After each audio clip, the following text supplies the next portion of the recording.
Fog slithered across the Appalachian range like a monstrous serpent, strangling the ancient trees, turning them into silent, ghostly sentinels. Madison Harper pressed on, her shaky legs sinking into the damp earth, her breath mingling with the icy wind howling through the leaves. A strange sound, faint, sharp, sliced through the stillness, like the cry of a lost soul. Where was it coming from? A trick of her epilepsy-shadowed mind, or a deadly secret lurking in the forest, beckoning her to uncover its truth? Before continuing the story, tell me which city you're watching from. I want to know how far this video has come. Don't forget to like and subscribe to the channel so I can send you exciting stories like this every day. Thank you. The fog slithered through the Appalachian range like a living beast, choking the light, swallowing ancient trees into ghostly shadows. The wind howled through the leaves, icy and sharp, whispering warnings no one could hear. Madison Harper walked on, her trembling legs sinking into the damp earth, her hands clutching her camera, the last shield between her and fear. 32 years old, her brown hair hastily tied back, her deep blue eyes glinted with a mix of resilience and despair. 12 years with epilepsy had taught her one truth. Death doesn't knock, it lurked, a wolf in the shadows, ready to pounce at any moment. Yet here she was, in this wild land, the only place her heart still beat fiercely. The deep forest didn't welcome the weak. She knew that. Every step was a test, every breath a defiance flung at fate. The medical bracelet on her wrist jingled softly, a faint but piercing sound amid the rustling leaves. It was a reminder. She wasn't normal, never allowed to forget. That day the sky hung gray, weak light filtering through thick clouds, just enough for her to photograph the wildflowers of spring, fragile bursts of life amid nature's endless death. White trillium, crimson geranium, they were her reason for being here, her excuse to escape a world that had turned its back on her dreams. A wilderness guide?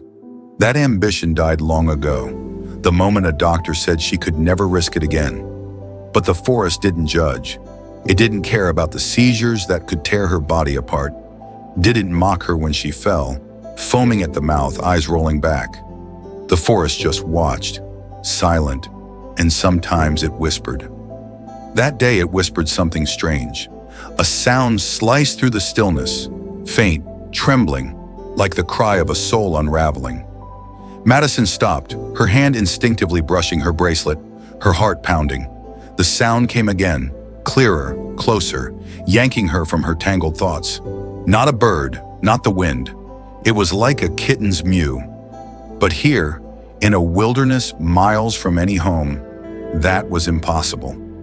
She took a deep breath, her exhale shaky in the cold, damp air. Don't be stupid, she told herself. It could be a hallucination, a warning of a seizure creeping in. But her feet didn't listen. They carried her forward, through thorny brush, over slick, rotting leaves, toward the source of the sound. Each step was a silent prayer. Don't fall, not now.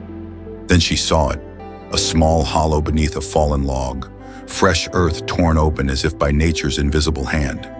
And there, in the damp darkness, a pair of blazing golden eyes stared straight into her, fierce and piercing, like the last flame flickering before it died.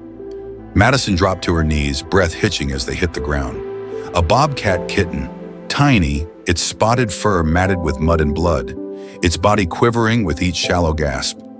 Its left hind leg twisted, limp, likely broken. It didn't flee, didn't growl, just lay there, gazing at her, eyes wide but clouded with exhaustion. She recoiled, heart racing, her mind a whirlwind of thoughts. This wasn't her business. The forest had its rules. The weak died, the strong survived. She'd seen abandoned fawns, fallen fledglings, and always walked past, leaving them to fate. But this was different. Its cry, it wasn't just a sound, it was a plea, stabbing into her chest, stirring something she'd buried deep, the fear of being left behind. She scanned the area, searching for signs of its mother, for anything to explain why this creature was here, alone, dying, nothing. Just churned earth, snapped branches, and 50 yards away, a small cliff split by a landslide. She shivered. Had its mother perished under that dirt? Had she nearly stepped off that edge herself without knowing? Danger hung around her, but the kitten's eyes pinned her in place, refusing to let her turn away. "Okay, okay," she whispered, her voice breaking in the wind. Her trembling hands fumbled with her outer fleece, the warm layer she always carried for the sudden chills after a seizure. She knelt closer, close enough to smell the damp earth and the faint tang of blood rising from its tiny form. It didn't resist as she gently wrapped it in the jacket, only whimpering faintly, a sound so weak it nearly dissolved into the air. She lifted it, soft as if cradling her own heart. "I'll call you Sage," she said, the name spilling from her subconscious like a vow. "Friend, ally, that's what you need right now, isn't it?" But as she stood, a sudden dizziness crashed over her. Her head spun, her vision blurred, and for one terrifying moment, she thought it was here, the seizure, right now, in the middle of nowhere, with no help, no one to hear. She clutched Sage to her chest, breath ragged, begging her body not to betray her. Not now, not when this creature needed her. Mercifully, the dizziness passed, leaving her trembling but upright. She looked down at Sage, its eyes still fixed on her, as if it understood, as if it was holding her to this world. She checked her GPS, hands shaking so hard she nearly dropped the phone. The Blue Ridge Wildlife Sanctuary was an hour's drive. Too far, but there was no other choice. Sage wouldn't survive if she hesitated. She turned back, steps quicker, more careful, each one a battle between will and fear. The forest seemed to close in, branches reaching like bony hands, fog thickening, obscuring the path. She felt it, a sense of being watched, not by predators but by fate itself, waiting for her to stumble. When she finally reached her Subaru Outback parked at the forest's edge, sweat soaked her back, her breath bursting free. She placed Sage in an old cardboard box on the passenger seat, grabbed her water bottle from her pack, and dripped drops into its mouth. It swallowed feebly, but it swallowed a tiny spark of hope. She started the car, hands gripping the wheel, eyes locked on the road ahead. But inside her, a question screamed, was she saving it or was it saving her? The forest faded in the rearview mirror, but Sage's faint cries echoed in her mind, pulling her into a journey she hadn't prepared for. As the sanctuary's dim lights appeared at the end of the gravel road, she didn't know this encounter would not only change the fate of a tiny bobcat, but her own life, in ways neither nature nor science could explain.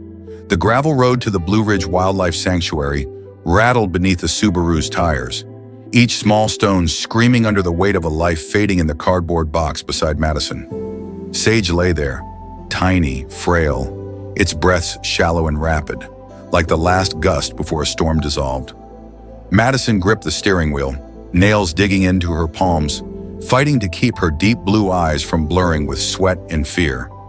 An hour's drive, too long, too perilous. She glanced at Sage, its golden eyes half open, staring at her, unblinking, as if anchoring her from her own abyss. Was she saving it, or was it saving her? The question from the forest clung to her, sharp as thorns piercing her heart. She pressed the gas harder, tires grinding gravel, the noise drowning out the frantic thudding in her chest. The Appalachian forest receded, but its chill lingered, seeping through the windows, threading into every breath. She couldn't fail, not with Sage, not today. 12 years with epilepsy had taught her to fight, to rise when her body betrayed her. But this time wasn't for her. It was for the fragile life depending on her, a life she couldn't explain why it made her heart ache so fiercely. She dripped more water from her hiking bottle into Sage's mouth, hands trembling, praying it would swallow. It did, slowly, weakly, but it did. A faint glimmer of hope, just enough to keep her going. When the sanctuary's dim lights emerged at the road's end, Madison nearly shouted in relief. Wooden buildings loomed amid the trees, blending with nature as if born from the earth. She slammed the brakes, dust billowing, and instantly a tall figure stepped from the main door. He wore olive cargo pants, a navy polo with the sanctuary's logo, his sharp green eyes scanning her in the box in her arms. "I got your call," he said, voice deep and warm yet urgent, striding quickly to the car. "I'm Ethan Matthews, senior wildlife rehabilitator here." Madison shoved the door open, her shaky legs hitting the ground. It's a bobcat. I found it in the forest," she said, voice breaking, clutching the box as if someone might snatch Sage away. "It's hurt, not breathing right. I think it's dying." Ethan didn't reply at once. He knelt by the box, movements swift but gentle, his strong hands carefully peeling back the fleece wrapped around Sage. Madison stood there, breath ragged, watching him examine the creature with absolute focus. "Male, about 4 weeks old," he muttered, almost to himself. "Severe dehydration, left leg might be broken, and signs of pneumonia." He looked up, their eyes locking, and for a moment she felt seen through. "You did the right thing bringing it here," he said, voice firm yet tinged with warmth. "One more day out there, and it wouldn't have made it." Madison nodded, throat tight. She didn't know what to say. "Thank you. Beg him to save it." But Ethan didn't wait for her. He lifted the box, motioning her to follow. "Come on, we don't have much time." Inside, the air smelled of pine and antiseptic. Ethan set Sage on an exam table, white light from overhead casting stark relief on the blood-matted spots of its tiny body. Another vet appeared, but Madison's focus stayed on Ethan. The way he moved, the way he gently hooked up an IV, the way he whispered to Sage as if it could understand. She stood there, hands clasped tight, helplessness flooding her. She brought it here, but now what? If it died, if she failed, what would that mean for her? "Where'd you find it?" Ethan asked, not looking up, hands still working. Madison recounted it. The deep forest, the cry, the hollow under the log, the landslide traces. Her voice quivered, but she tried to stay steady, as if clarity could keep Sage alive. Ethan nodded, brows furrowing. "Landslide? Its mother probably didn't make it. You're lucky you weren't caught in it." He paused, meeting her gaze again, eyes deep. "Most people would have walked away or kept it as a pet. Either's a death sentence. You've got good instincts." Madison managed a weak smile, but inside a wave of emotion surged. Instinct or desperation? She wasn't sure. All she knew was that in Sage, she saw herself. Fragile, breakable, yet clinging to life. "Will it live?" she asked, voice barely a whisper. Ethan stopped, looked at Sage, then back at her. "The next 48 hours will tell. It's responding to the meds, but it's still weak. I'm hopeful, but I won't promise." He tilted his head, studying her. "You can come back to check on it. We always value when rescuers genuinely care." Madison nodded, no hesitation. She couldn't leave Sage. Not now, when it had become a part of her she couldn't explain. The days that followed made Madison a familiar shadow at the sanctuary. She came daily, camera in tow, capturing Sage's recovery. Its eyes clearing, its first feeble movements on the table. Ethan was always there, patient, dedicated, his calloused hands tending not just Sage, but dozens of other creatures. Through brief talks, she learned he'd been an environmental lawyer, abandoning it all for his passion to save wildlife. "I couldn't stand just watching nature die," he said once, voice low and somber. "Here, I can do something real." Madison got it. She told him about her epilepsy, how it stole her dream of guiding, how she found life through her lens. "Limitations aren't the end," she said, watching Sage hobble on healing legs. "Sometimes they lead you somewhere else." Ethan smiled, the first she'd seen from him, and his eyes lit up, as if he'd found a piece of her he hadn't expected. Affection crept in slowly, like dawn through fog. One evening, as they released a healed owl into the wild, his hand brushed hers. They stood still, silent, listening to the owl's wings beat into the dark. Then he leaned down, lips meeting hers, gentle, fierce, as if they'd both been waiting forever. Sage had drawn them together, but a shared soul kept them there. Sage grew, strengthened, yet Ethan kept delaying its release. "It needs more time," he'd say, though they both knew it was an excuse. They'd bonded with it, those golden eyes tracking them, the way it tilted its head at Madison's voice. But fate didn't wait. One morning, as Madison arrived with her camera, something felt wrong. Her head grew heavy, her vision blurred, a sign she knew too well. She tried to shout for Ethan, but her body betrayed her, and darkness swallowed her before she could reach him. As she fell, Sage, in its enclosure a few yards away, roared, a fierce, wild sound, as if it knew something no one else did. Sage's roar tore through the sanctuary's stillness, a wild, ferocious sound echoing off the wooden walls like a warning from the grave. Ethan was in the next room, holding a tray of tools for an injured fox, when he heard it. He froze, heart pounding. The roar wasn't like anything he'd heard from Sage before. Not hunger, not fear, but a desperate cry, as if the Bobcat saw something beyond human comprehension. Then came a crash, metal clattering, glass shattering, from the main room. He bolted, the tray tumbling to the floor with a jarring clang. Madison lay there, motionless on the cold wooden floor, her camera smashed beside her, limbs rigid like stone. Her eyes were wide, whites showing, mouth agape but no breath escaping. Ethan dropped to his knees, trembling hands fumbling at her neck, searching for a pulse. Faint. Too faint. "Madison!" he shouted, voice breaking, but she didn't respond. Another staff member rushed in, yelling for help, but Ethan heard nothing beyond the blood rushing in his ears. He knew epilepsy. She'd told him, warned him, but not like this. Not the way her body stiffened, chilled, as if life had been sucked dry. He cradled her head, resting it on his lap, hands frantically digging for his phone. "She's not breathing," he yelled into the receiver, dialing 911. "Epilepsy bad. Come now." Time crawled like a slow nightmare. 15 minutes, a century, before the ambulance siren wailed outside. Paramedics burst in, shoving Ethan aside, fitting an oxygen mask, checking her heart. The machine beeped, but the line was flat. "Pulse too weak," one said, voice cold as a blade. "Could be cardiac arrest post-seizure." Ethan stumbled back, hands clutching his head, tears spilling without him noticing. No way, not Madison, not the woman who'd walked into his life with eyes bright as the deep woods, a heart tougher than anyone he'd ever known. They hoisted her onto a stretcher, racing off in flashing lights. Ethan followed, climbing into the ambulance, ignoring Sage, the sanctuary, everything. He held her hand, ice cold, begging her to wake up. She didn't. At the hospital, doctors fought for hours. Defibrillators, drugs, CPR. Nothing worked.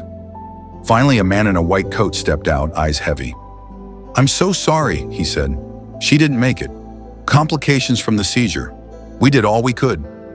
Ethan stood there silent, as if his soul ripped apart with those words. Madison, gone. No more eyes, no more smile, nothing left. 3 days later, beneath the white oak at Greenhaven Natural Cemetery, Ethan stood by Madison's simple pine coffin, his heart hollow. He knew she'd wanted this.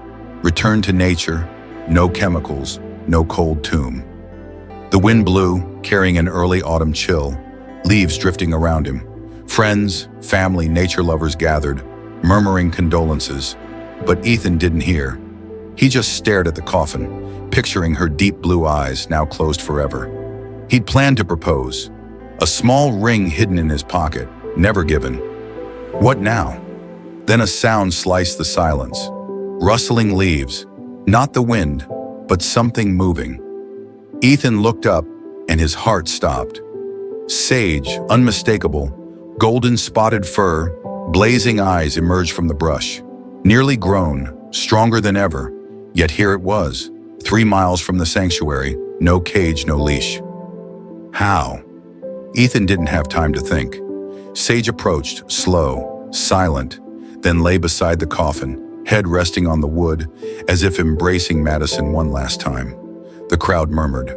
"Get it out," someone shouted, but as a man stepped forward, Sage growled. Low, menacing, claws scraping dirt.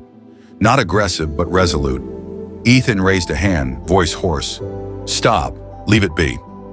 He knelt, gazing at Sage, and in those golden eyes he saw something.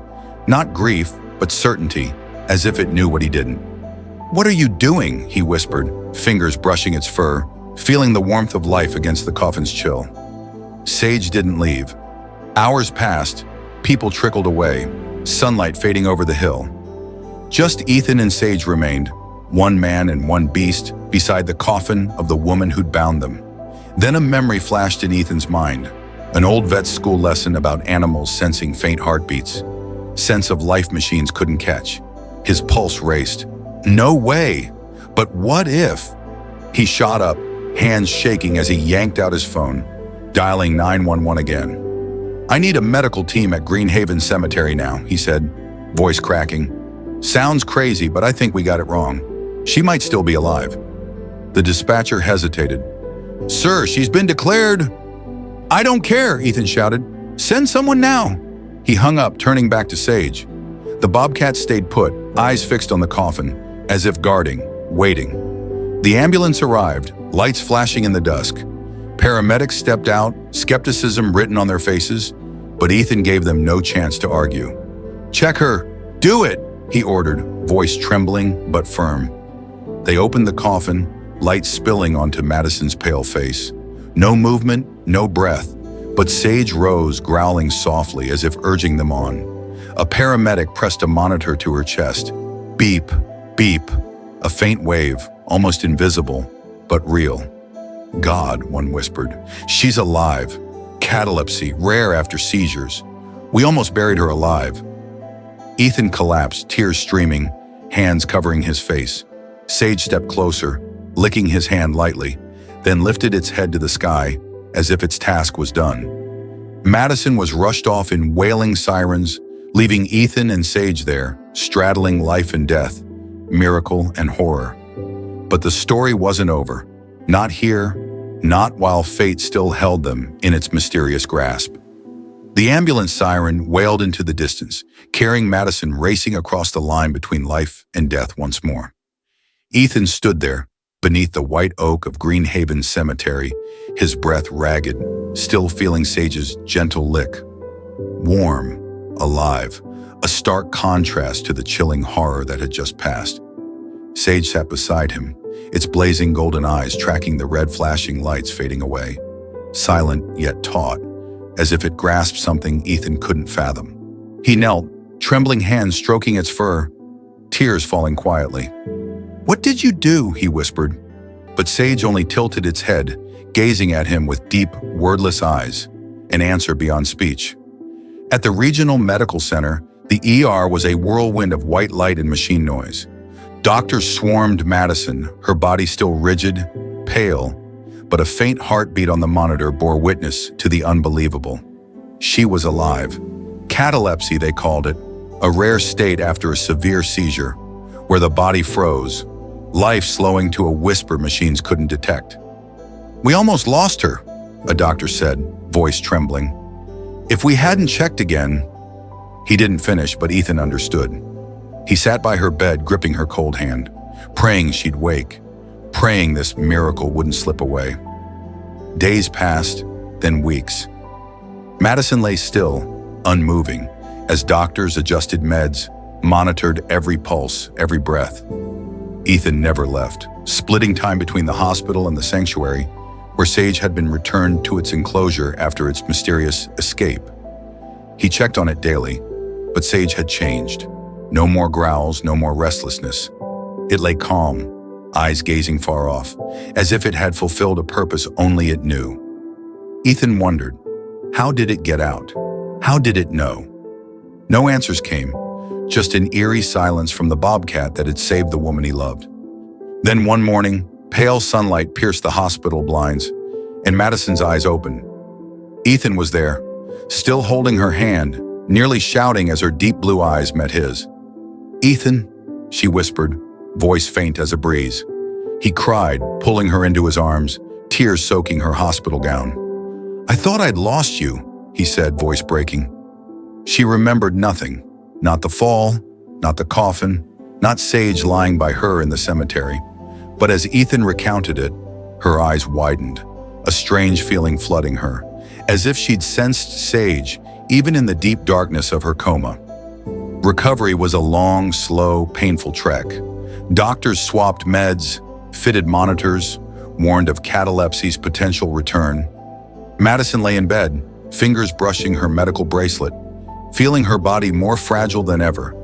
But she wasn't afraid, She died, then lived again, and in her heart, a strange certainty grew.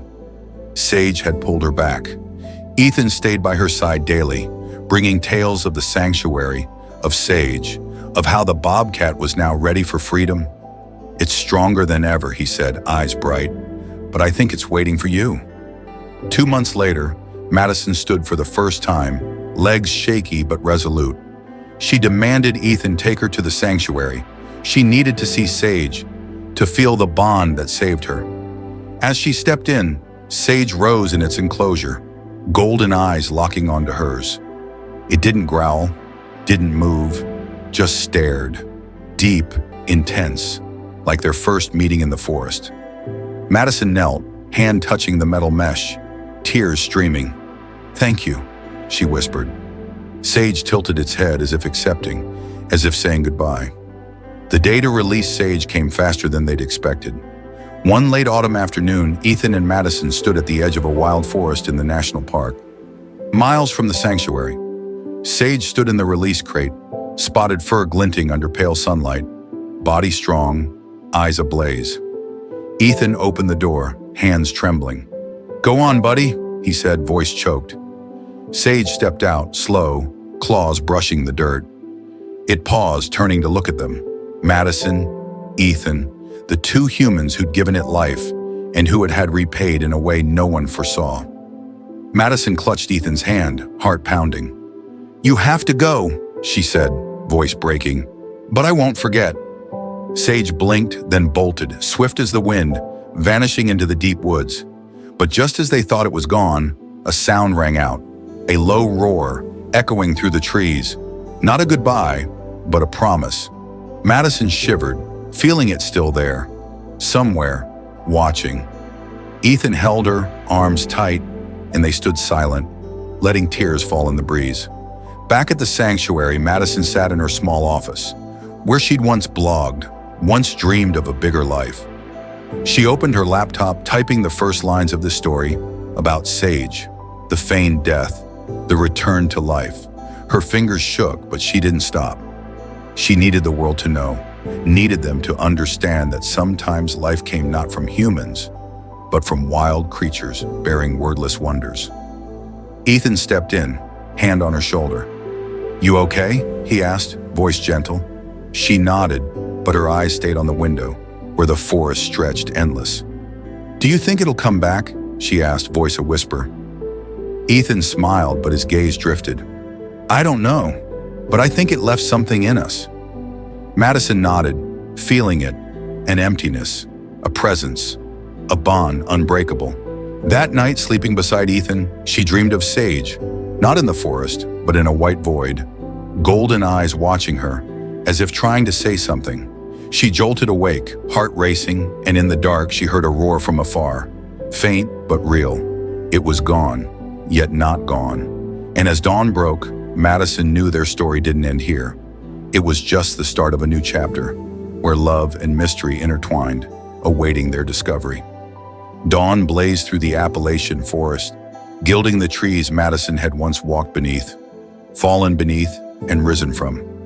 She sat by the sanctuary window, hands cradling a steaming coffee mug, warmth seeping into fingers still trembling from last night's dream.